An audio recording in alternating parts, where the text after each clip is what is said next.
Welcome to Cooking in Finland, formerly known as Cooking in Russia. This episode is about making cauliflower steaks. Well, it's as close to a steak as a vegetarian gets. The concept of cauliflower steaks has been around a long time, but there are two problems with conventional recipes. They generally lack flavor, and the cauliflower slab tends to break up by the time it's been sufficiently fried to be tender enough to eat. This method employs sous vide cooking, so if you don't have the equipment, then this one isn't for you. Sorry, you cannot make this with any other method. So let's get into it. The first step is to peel off most of the green leaves from your cauliflower. Don't try to get all of them, or you'll make the root stem more likely to splinter when you slice it. And don't be greedy. You can only get 2 steaks from each head of cauliflower. Cut them as you see here. You can use the florets that fell off for some other recipe.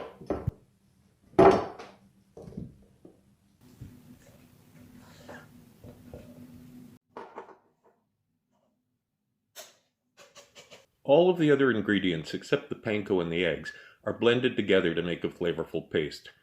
Give the garlic and mushrooms a coarse chop before you puree them. The mushrooms here play the same role as in my previous chipotle chicken recipe to both tenderize and add depth of flavor. Cauliflower has a relatively small amount of protein compared to meat, but that's a good thing here because otherwise the mushrooms would destroy the texture instead of just tenderizing it a bit. Turn the cauliflower pieces over to coat them on both sides.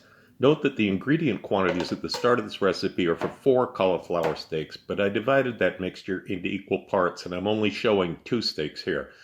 Prepare a long vacuum bag so that you can seal it without the machine sucking up the liquid paste. Fold over the ends so that you can load the cauliflower in and keep the edges clean so it'll seal neatly.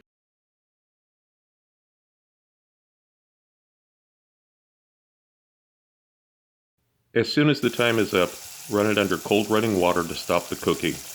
Then refrigerate it for an hour. One at a time, place the steaks on a platter with flour. Flip them over, cover them as best you can with a spatula, touch them as little as possible. Then you're going to coat them in egg and panko.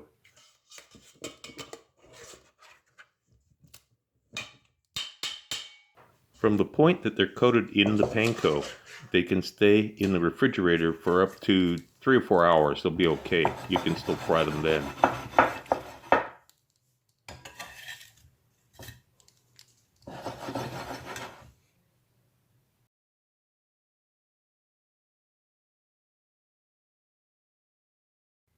Heat a non-stick pan and then add about 1 centimeter of olive oil. That's just over 1/3 of an inch. Heat the oil to around 130 degrees Celsius or about 250 Fahrenheit before adding the cauliflower. Although I'm only showing a single piece here, you can use a larger pan and cook 2 at a time. I don't suggest cooking more than 2 at a time on a home stove because the oil temperature will drop too much and you'll have oily results. Fry them until golden brown on both sides. This is the most basic outcome, being golden and flavorful.